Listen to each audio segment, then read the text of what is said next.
नमस्कार साथियों, पेडागॉजी पंच में आप सभी का स्वागत है। मैं आपके सामने फिर से लेके प्रस्तुत हूं 5 बेहतरीन प्रश्न और उनकी उससे भी बेहतरीन एक्सप्लेनेशन। चलिए शुरू करते हैं। तो पहला प्रश्न जो आपके सामने है वो है, which of the following is not a function of the NCERT. निम्नलिखित में से कौन सा कार्य एनसीईआरटी का कार्य नहीं है। जैसे कि आपको एनसीईआरटी का फुल फॉर्म पता है, national council of education research and training. अगर हम एनसीईआरटी के फुल फॉर्म को देखते हैं तो ये है national council of education research and training, NCERT. तो ये है राष्ट्रीय शिक्षण एवं प्रशिक्षण शिक्षक शिक्षण एवं प्रशिक्षण संस्थान। तो अगर हम देखें तो इनका काम हमें देखने को मिलता है कि एनसीईआरटी क्या करती है। एनसीईआरटी टेक्स्ट बुक्स को राइट करती है, विद्यालयों के लिए पाठ्य पुस्तक लिखती है, बिल्कुल ये काम यहां पे करते हैं।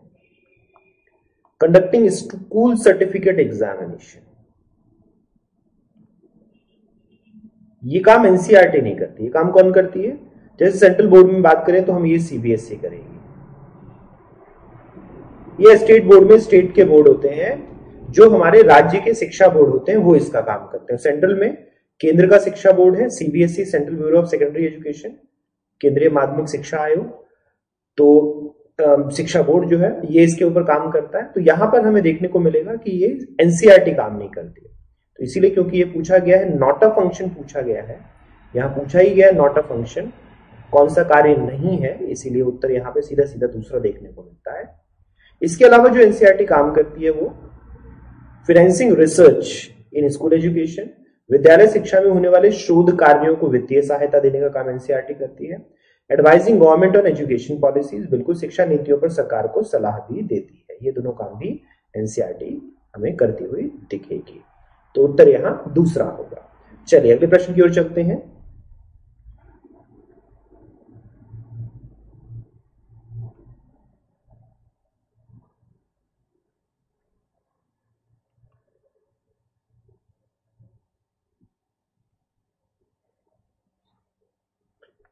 Educational rights of minorities protected in Indian constitution.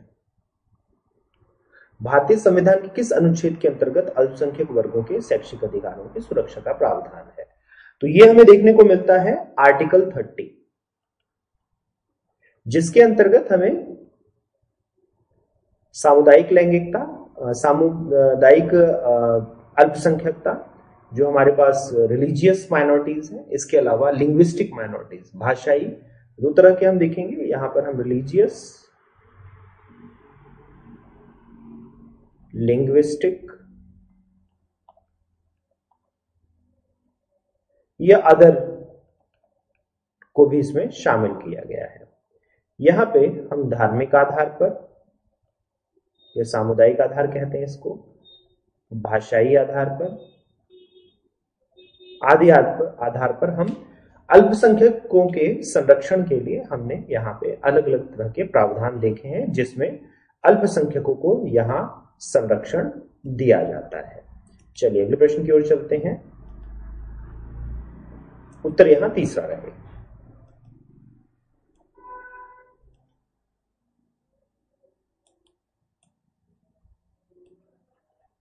What is the main purpose of poetry recitation? प्रश्न है poetry recitation in a language classroom. भाषा कक्षा में कविता पाठ का मुख्य उद्देश्य। तो हम जो बोल बोलकर कविता का पाठ करते हैं शिक्षक के द्वारा या बच्चे के द्वारा, तो उसका उद्देश्य क्या है? तो पहला है इसमें to know the historical background, ऐतिहासिक पृष्ठभूमि। तो कविता पाठ एक हमारे पास वाचन के स्वरूप को हम देखेंगे तो इससे ऐतिहासिक पृष्ठभूमि ज्ञान है। अगर हम हिस्टोरिकल बैकग्राउंड की बात करें तो ये नॉलेज बेस्ड है। जबकि यहां पर हम रिसाइटेशन जो है, रिसाइटेशन हम स्पीकिंग स्किल के ऊपर बात कर रहे हैं, ये स्किल बेस्ड है। हम वाचन कौशल के ऊपर बात कर रहे हैं, तो यहां ज्ञान नहीं हो सकता। तो पहला तो हमें नहीं देखने को मिलेगा। To appreciate and enjoy the poem, कविता की सराहना और आनंद करने के लिए, ये बिल्कुल हमें दिखता है कि हम कविता के आनंद और सराहना कर सकते हैं।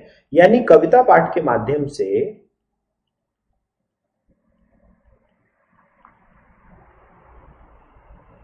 भाव सौंदर्य का रस लिया जा रहा है।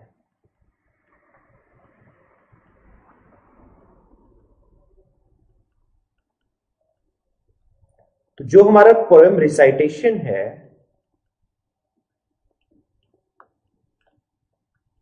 यहां जॉय ऑफ एस्थेटिक सेंस है।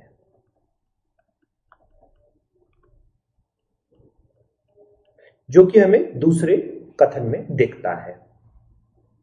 फिर तीसरा हमें दिखता है to give their opinion about the poem, कविता के बारे में अपनी राय देना। तो ये हमारे पास अवबोध का स्तर हो गया, ये भी हमारे पास कोई बहुत बेहतर उत्तर नहीं है। And to become aware of the poet and her works, तो यहां पर हमने बात ही नहीं करी है कि पोएट के बारे में, कोई कवि है उसकी रचना के बारे में, यहां तो सिर्फ कविता पाठ की बात हो रही, तो इसलिए ये भी चौथा भी बहुत अच्छा ऑप्शन नहीं है, इसीलिए यहां पे उत्तर दूसरा रहेगा। चलिए अगले प्रश्न की ओर चलते हैं।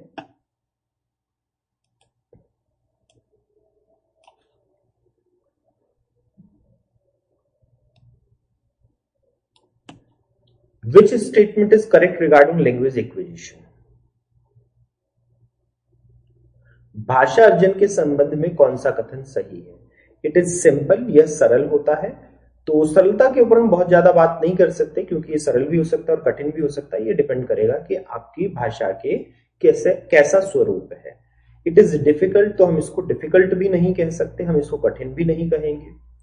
इट इज लर्निड, लर्निड नहीं होता, ये सीखा जाता है नहीं। हमारे पास भाषा जो सीखना है, अगर हम सीखने की बात करेंगे तो भाषा सीखना हमारे पास क्या होता है? भाषा सीखना अगर हम देखें तो ये आंसर तो नहीं होगा। भाषा सीखना क्या होता है? Learning is a conscious process. जो भाषा का सीखना है वो एक हमें देखना है, हम देखते हैं कि चेतना,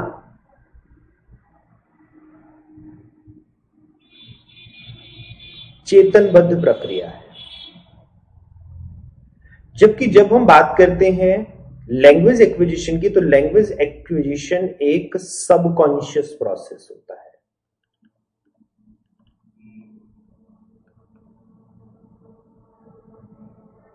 तो भाषा अर्जन क्या है? एक अवचेतन प्रक्रिया है। और क्योंकि ये अवचेतन प्रक्रिया है इसलिए ये हमें क्या दिखती है? ये एक नेचुरल प्रोसेस होती है, ये एक प्राकृतिक प्रक्रिया होती है, प्राकृतिक शक्ति होती है बच्चे में, इसीलिए ये बहुत इजी होता है और ये बहुत सहज होता है। तो उत्तर हमें चौथा देखने को मिलेगा। ये बहुत सहज होता है, ये इजी होता है, ऑटोमेटिक होता है, तो यहां पे हमें चौथा ऑप्शन देखने को मिलेगा। चलिए अगले प्रश्न की ओर चलते हैं।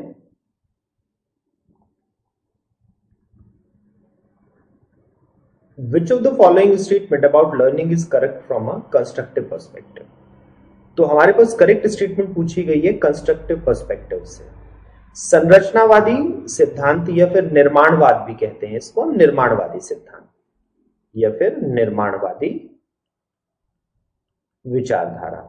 तो निर्माणवादी विचारधारा या संरचनावादी विचारधारा के अनुसार अधिगम के लिए कौन सा कथन सही? लर्निंग इज कंडीशनिंग, तो बिल्कुल नहीं। अधिगम आवृत्ति संबंध के द्वारा अनुबंधन करता है, तो अनुबंधन नहीं होता। Learning is the process of construction of knowledge by active engagement. अधिगम सक्रिय विनियोजन के द्वारा ज्ञान की संरचना की प्रक्रिया, ये बिल्कुल ठीक कथन है। Learning is the process of reproduction and recall, ये फिर से गलत है क्योंकि निर्माण में रिप्रोडक्शन और रिकॉल नहीं होता, पुनरुत्पादन और स्मरण नहीं होता निर्माणवाद में। Learning the process of rote memorization, ये भी गलत कथन है। अधिगम यंत्रवत याद करने की प्रक्रिया नहीं होती, तो उत्तर यहां पे हमें देखने को मिलता है दूसरा। सक्रिय खोज करता है बच्चा और स्वयं अपने ज्ञान का निर्माण करता है। The child is an active explorer and construct their own knowledge, तो यहां पे दूसरा हमें उत्तर देखने को मिलेगा। तो ये था साथियों आज का पेडागोजी पंच। उम्मीद करता हूं कि आपको सभी प्रश्न बहुत बेहतर तरीके से समझ आएंगे। इसी तरह के और प्रश्न लेके अगली कड़ियों में मैं आपके सामने प्रस्तुत हो रहा हूँगा। जितने साथी हमारे साथ जुड़े थे उन सभी का धन्यवाद। आप सभी से अपेक्षा रहेगी कि ज्ञान का प्रचार और प्रसार करें, निर्माणवाद का प्रचार और प्रसार करें, जिससे कि शिक्षा को आनंददायी बनाया जा सके। इसी नोट के साथ मैं आप सबसे विदा लेता हूं। फिर से मिलने के लिए फिर मिलेंगे साथियों। नमस्कार।